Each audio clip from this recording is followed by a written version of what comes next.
வாழ்க்கை என்றால் 1000 இருக்கும், வாசல் தோறும் வேதனை இருக்கும். வந்த துன்பம் எதுவென்றாலும் வாடி நின்றால் ஓடுவதில்லை. ஒவ்வொரு மனிதனும் தான் புறப்பட்ட இடத்திற்கு ஒருமுறை திரும்பி வருகிறான். கவலைகளின் அளவு கையளவாக இருக்கும் வரைதான் கண்ணீருக்கும் வேலை. அது மலையளவு ஆகும் போது மனமும் மறத்து போகும். கோடையில் குளம் வற்றிவிட்டதே என்று கொக்கு கவலைப்படக்கூடாது. மீண்டும் மழைக்காலம் வருகிறது. மழைக்காலம் வந்துவிட்டதென்று நதி குதிக்க கூடாது.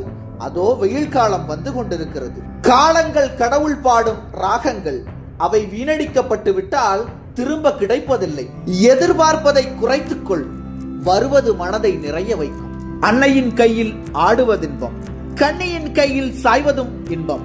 தன்னை அறிந்தால் உண்மையில் இன்பம். தன்னலம் மறந்தால் பெரும் பேரின்பம். தன்னலம் மறந்தால் பெரும் பேரின்பம்.